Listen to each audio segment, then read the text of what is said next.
नमस्कार। आज हम पढ़ेंगे पार्ट 2 जीव जगत का वर्गीकरण से जीवों की 5 जगत प्रणाली। तो जीवों की 5 जगत प्रणाली दी थी R.H. व्हिटेकर ने। इन्होंने 2 और 3 जगत वाले वर्गीकरण की कमियों को दूर करने के लिए एक 5 जगत प्रणाली का प्रस्ताव दिया था। और R.H. व्हिटेकर के अनुसार ये 5 जगत थे। पहला था मोनेरा, प्रोटिस्टा, कवक, पादप या वनस्पति जगत और 5वां जंतु जगत। तो इसमें हम पहले पढ़ेंगे मोनेरा जगत के लक्षण। तो मोनेरा जगत में जितने भी जीवाणु पृथ्वी पर उपस्थित होते हैं उन्हें रखा गया।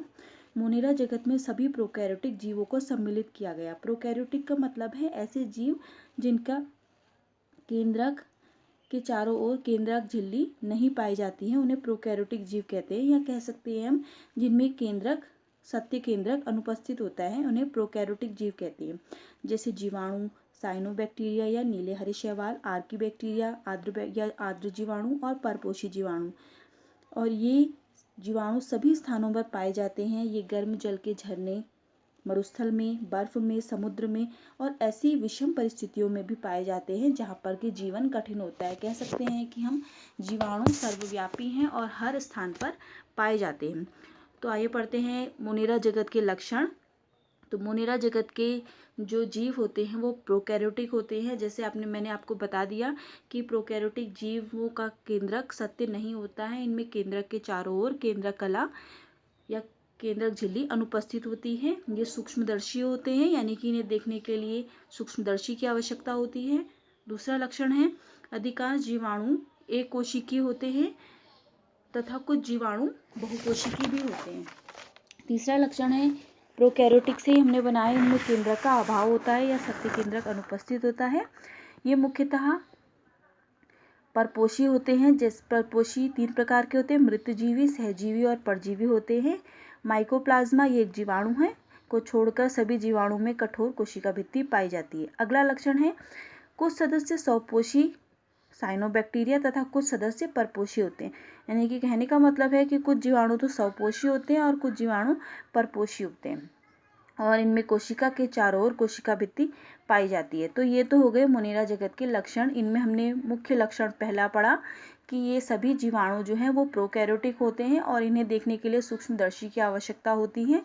केंद्रक के चारों ओर केंद्रक कला का अभाव होता है या सत्य केंद्रक अनुपस्थित होता है। ये स्वपोषी भी हो सकते हैं, मतलब अपना भोजन खुद बना सकते हैं या भोजन के लिए दूसरों पर डिपेंड होते हैं और कोशिका के चारों ओर कोशिका भित्ति पाई जाती है। तो ये तो हो गए मोनेरा जगत के लक्षण।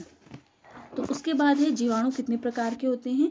जीवाणु को हमने मुख्यतः 2 भागों में बांटा है, आद्य जीवाणु और दूसरा है यूबैक्टीरिया।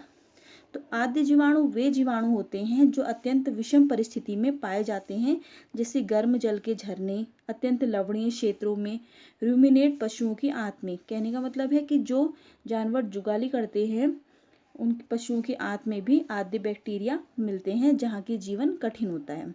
दूसरा जीवाणु है यू बैक्टीरिया, इन्हें सत्य बैक्टीरिया भी कहते हैं। और यू बैक्टीरिया को हमने 2 भागों में बांटा है, स्वपोषी जीवाणु, परपोषी जीवाणु। आपने अभी तक सुना होगा कि प्लांट जो होते हैं वो स्वपोषी होते हैं, यानी कि अपना भोजन स्वयं बना सकते हैं, प्रकाश संश्लेषी होते हैं। कुछ जीवाणु भी हैं वो क्या होते हैं, स्वपोषी होते हैं, अपना भोजन स्वयं बना सकते हैं, उन्हें कहते हैं स्वपोषी जीवाणु।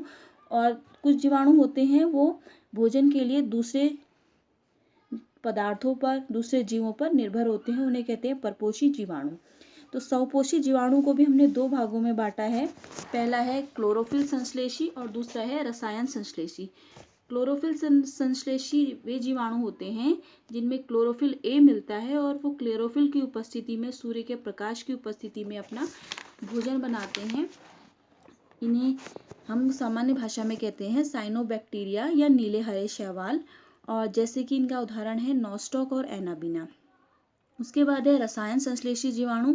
रसायन संश्लेषी जीवाणु वे होते हैं जो कि रसायन नाइट्रेट, नाइट्राइट, अमोनिया आदि के संश्लेषण द्वारा अपना भोजन का निर्माण करते हैं। जैसे इनका उदाहरण है नाइट्रोबैक्टर और नाइट्रोसोमोनास। तो ये तो हो गए स्वपोषी जीवाणु। दूसरा है परपोषी जीवाणु। परपोषी जीवाणु वो होते हैं जो भोजन के लिए अन्य स्रोतों पर निर्भर होते हैं। इन्हें भी हमने 3 भागों में बांटा है। पहला है मृतजीवी जीवाणु। मृतजीवी जीवाणु ऐसे जीवाणु जो मृत पदार्थों से भोजन ग्रहण करते हैं, जैसे कि लैक्टोबैसिलस दही में मिलता है, ये दूध को दही में परिवर्तित करता है। दूसरा है, अब दही क्या है, दही एक मृत पदार्थ है। मृत पदार्थ में जो भी जीवाणु मृत पदार्थों से भोजन ग्रहण करते हैं उनको कहते हैं मृतजीवी जीवाणु। दूसरा है परजीवी जीवाणु। परजीवी जीवाणु वे जीवाणु होते हैं जो कि दूसरे जंतुओं और पौधों यानी कि दूसरे सजीवों पर रहकर अपना भोजन प्राप्त करते हैं, जैसे स्ट्रेप्टोकोकस। अगला है सहजीवी जीवाणु। सहजीवन दो जीवों के बीच में एक ऐसा संबंध होता है जिसमें दोनों जीवों को लाभ मिलता है, जैसे कि उदाहरण आपने सुना होगा राइजोबियम लेग्यूमिनोसोरम एक जीवाणु है। ये मटर कुल के पौधों की जड़ों में मिलता है, उनकी गांठों में पाया जाता है और ये जीवाणु पौधे को नाइट्रोजन प्रदान करता है, बदले में पौधा इसे भोजन और आवास देता है। तो सहजीवन आप उदाहरण में आप कह सकते हैं कि इसका उदाहरण राइजोबियम लेग्यूमिनोसेरम है। मतलब एक ऐसी कंडीशन जिसमें दो जीव एक साथ रहेंगे और दोनों क्या करेंगे, एक दूसरे को लाभ पहुंचाएंगे, उसी को कहते हैं सहजीवी जीवाणु। तो आज का टॉपिक में हमने पढ़ा मोनिरा जगत के लक्षण और जीवाणु के प्रकार। तो आज का टॉपिक यहीं ख़त्म होता है, इन्हें रिवाइज करो।